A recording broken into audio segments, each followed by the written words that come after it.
Hello everyone, on this lesson I'm going to show how to solve a differential equation by separating the variables. Also, I'm going to show how to find the particular solution with the initial condition y equals 1 and x equals 0. I'm going to show also how to find the explicit form of this solution. And finally, I'm going to show the value of the function, finding the value of the function y when the x is pi over 3, which is about 16 degrees angle. And let's start the lesson. I'm going to cover all these 4 topics. This is a differential equation that I'm going to find the solution. Finding solution means finding the value of the y and make y the subject of the equation. And this equation has values of the function y, we have derivatives and variables. So in this case, if I have multiplication of functions, one method of differential equations we use is the method of separating the variables. So I'm planning to separate the variables, the y in one side and the x to the other side, and then use integration to find the value of the y. So I start dividing both sides by 3 over 8 y to the power of 3 over 2. So this is the first step I'm doing here. So by division I have 1 over 3 over 8 y to the power of 3 over 2 times the dy over dx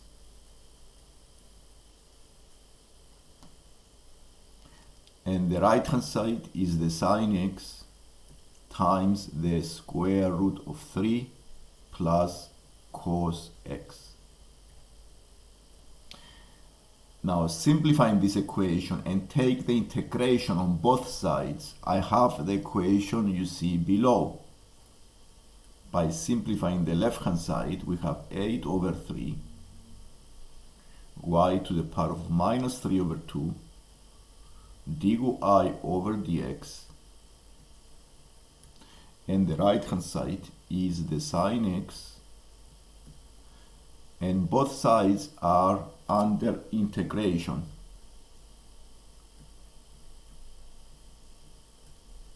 Dx. I integrate both sides of this differential equation because in this way I can cancel the derivative and go and find the function of y using the methods of integration. So the equation now, by using the rules of integration, the polynomials, is the one you see below, 8 over 3. I increase the power by 1, so it becomes minus a half over minus a half is equal to the integration of the right hand side.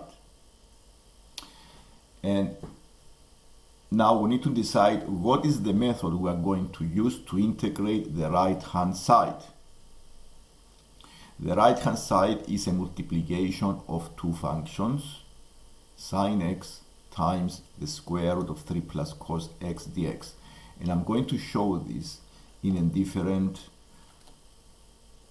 workings. And let's integrate now. Let's find the integral of the sine x. There are some methods using integration and multiplication of 2 functions that help you find the integral. So this is sine x 3 plus cos x dx. I can write this as sine x times in bracket to the power of a half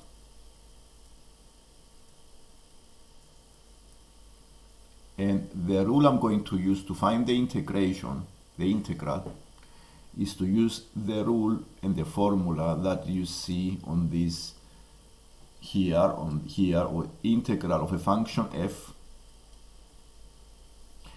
where I have a power of a function and the derivative is a multiple of the function to a power dx, the formula says that I need to increase the power of the function by 1 and divide by the new power.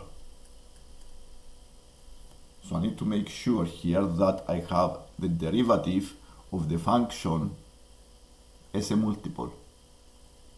And the function here is the 3 plus cosine x. And what is the derivative of 3 plus cosine x? It is minus sine x. And this is, I already have the sine x, and the only difference is the negative sign. To make an adjustment and have exactly the derivative as a multiple, I times by a negative 1 and divide by negative 1. So in this case, I can use this rule to find the integral of the function you see above, sine x times 3 plus cosine x to the power of a half. So I multiply by negative 1 and divide by negative 1. So I have negative 1 out, and then I increase the power by 1 of the function. And this becomes 3. It will be 3 over 2 as a power, and then divide by the power, it becomes 2 over 3. So it's minus 2 over 3 bracket 3 plus cosine x to the power of 3 over 2. And here I found the integral of this function, sine x square root, and this is square root of 3 plus cosine x, and this is the integral of the right hand side, which I'm going to replace here as minus 2 over 3 bracket 3 plus cosine x, close the bracket, 3 over 2 plus the constant of integration. So we need to simplify this equation because we have some calculations to simplify. The left hand side can be simplified as is 8 over 3 times 2, which give us a minus 16 over 3. Okay, so it is minus 16 over 3. And you also divide here, so you can also divide by minus 16. So you have here minus 16 over 3 y to the power of minus a half. And the right hand side is fine, we keep it as it is. Okay, we have equal to minus 2 over 3 plus cosine x, 3 over 2 plus the c. And now to have the value, the particular solution, we find the particular solution, we need to use the initial condition, but first we need to make y the subject. Y, so I need to remove the minus 16 over 3 by division. So the y to the power of minus a half is equal to minus 2 over 3 times minus 3 over 16 times the bracket 3 plus cosine x to the power of 3 over 2 plus the c.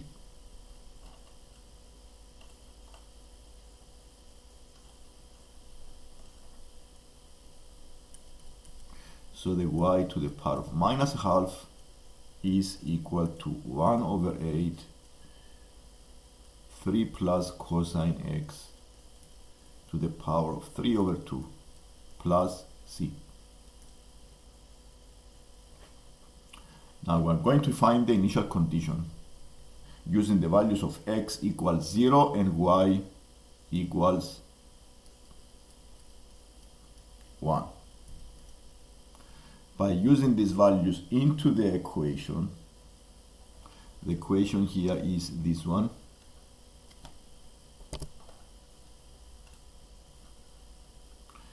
Now let's check this. Let's copy this of them.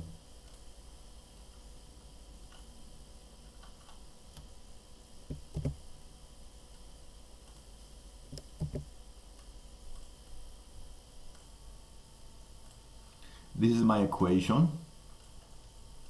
I'm going to use the initial condition x equals 0, y equals 1. So the equation is 1 is equal to 1 over 8 bracket 4 to the power of 3 over 2 is 3 plus cosine 0 is 4. 3 over 2 plus c. And doing the calculations, we found the value of the c as 0. So the particular solution of the function is the y to the power of minus a half is equal to 1 over 8, 3 plus cosine x to the power of 3 over 2, because the constant is 0. And now next I'm going to find the explicit form of the particular solution by making y the subject of the equation. So finding the explicit form. Finding the explicit form of the function. So to do this, we raise both sides of the equation to the power of minus 2. And let's see the equation.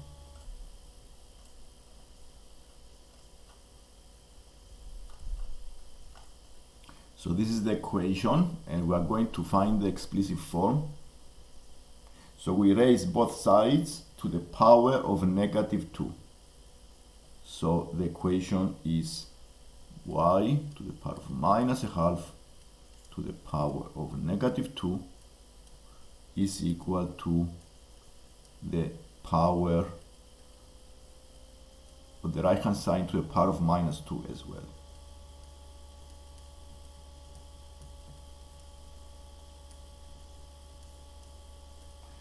And multiplying the powers, the left hand side is y.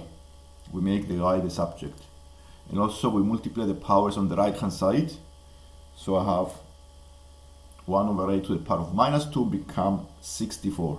Okay, so this is 8 squared.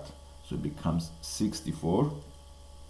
And 3 over 2 times minus 2 becomes minus 3. So the fraction, so this becomes 1 over 3 plus cosine x to the power of 3.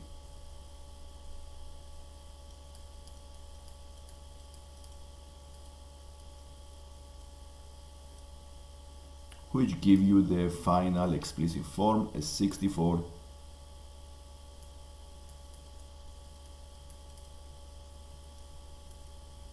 to the power of 3.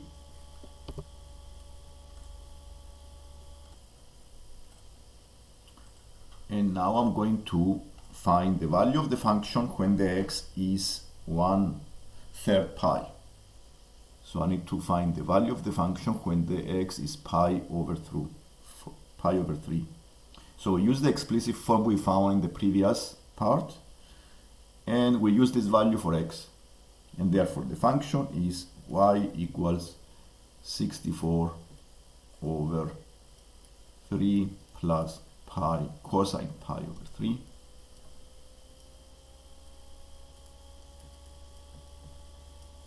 to the power of 3, and the cosine pi over 3 is a half, so the function is 64 over 7 over 2 to the power of 3, and this simplifies as the final value as 512 over 343. So the value of the function when the x is pi over 3 is in decimal 1.493 to four significant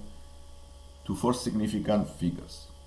And this brings us at the end of the lesson. I hope you liked the lesson, and if you want to subscribe to see more lessons, you can do this and see lessons in the future. Thank you.